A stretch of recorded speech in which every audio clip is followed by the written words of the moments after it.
Hello everyone, welcome to Rewired Customs and Classics, and today we're going to be taking a look at this classic Mini and go over our plans on how we're going to rewire it. This customer is doing this classic Mini as a show car with custom paint, engine work, interior and even a custom roof. However, there's one thing that's letting the car down, and that's the wiring loom. The old wiring loom is not too bad, but it does show its age. It's a little bit rough around the edges, some signs of repair and alteration, and if you're going to go through doing the whole car custom, you might as well have a custom loom too. A new wiring loom allows us to tailor fit the wiring to the car. It allows us to hide wires in certain places, as well as move components to more desirable locations. But along with this, it allows us to build in certain features that the customer wants to add, and make it look pretty stock doing so. So how about we take a look at our plan for some of these features. Taking a look inside of the car, we get this pretty fancy one-off CNC switch panel. It looks pretty good. However, regardless of how cool it looks, it does raise a few issues. This switch panel uses a different socket to the original switches inside the car, so of course our new loom would have to use these fittings. But unfortunately, that's not all. These switches can't handle the high current demand of the various output components, such as the lamps they power. So unlike the old switches that would power these components directly, we now need to add relays.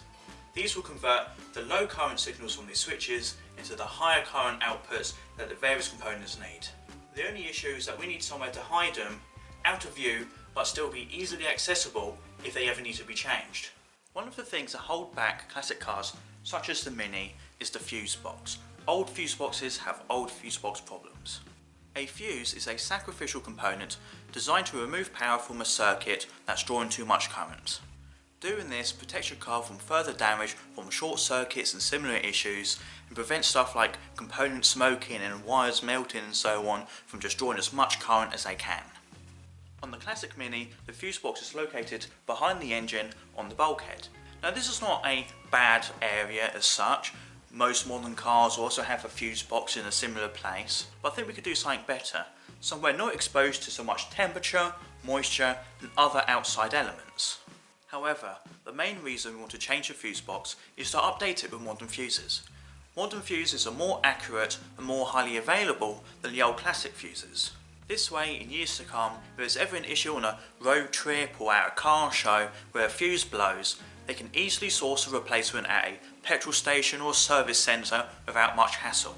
And if we're going through the trouble of replacing the fuse box and the fuses in it, we might as well replace it with something better. Luckily for us, the customer managed to get made up a one-off dashboard with the dials in the middle and a glove box on each side.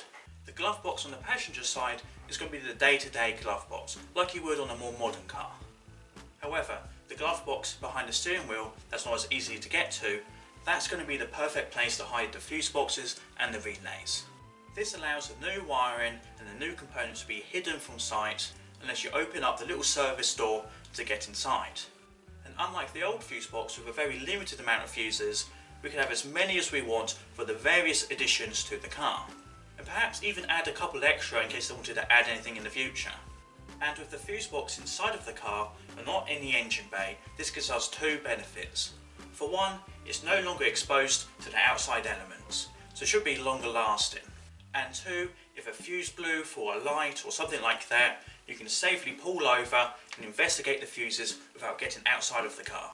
Which won't just be more convenient, but will be a lot safer too, especially in the dark. Because we get to choose what wire we're going to use and how long these wires are going to be, we also get to choose where they're going to go. And the classic Mini is famous for a big bird nest of wires right here with a whole bunch of connectors that join various parts of the loom. Of course, right here at the front of the car is exposed to moisture and other issues, as well as being a little bit of an eyesore. There's not much point spending loads of money and time in prettying up an engine bay if the first thing people at shows are going to see is a big bunch of horrible wires right at the front. Manufacturers add multi-connectors such as this and others around the car because the same car with the same base loom could be sold with different engines, lights and other options. That allows for the main bulk of the wire on the car to stay the same, and instead you just plug in the sub-loom for whatever option your car has. Now this customer has spent a lot of time and a lot of money choosing exactly what they want, so they don't really need these different connector plugs. So not just can we remove the wires a little out of sight, away from the grille, Some of these connectors can be removed altogether. And as well as looking cleaner, this also reduces the chance of corrosion and other issues from creeping into the plugs and wires over time, and causing one of the main reasons this old loom is getting changed. Changing the wire allows for a few more upgrades. Instead of using cheap standard wire, we can opt for higher quality certified thin wall cable. Using better insulation and a more powerful conductor, we can use a thinner wire whilst drawing more current. So with a little more cost, we can make a thinner and more resilient loom. And of course, we can choose how we're going to wrap the loom. The slightly more modern classic cars started to use a plastic wrap based tape, but the glue can go funny over the years and start to fall off. However, we can use something like this, a cloth based wrap. Unlike the standard plastic based tape that can break apart easily and stretch, deform and weaken, this cloth based tape is longer lasting, and even though we can take it off the roll easily, we can give it quite a lot of stress. It doesn't really deform at all. So if you're going through the expense of changing your wiring, you might as well protect it well too.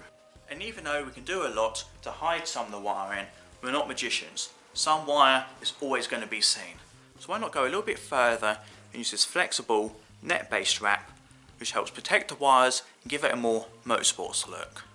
Over the next few weeks, we're going to be busy building and fitting the loom to bring this Mini back to life. So if this interests you, then make sure to check out the blog and the YouTube channel to keep updated.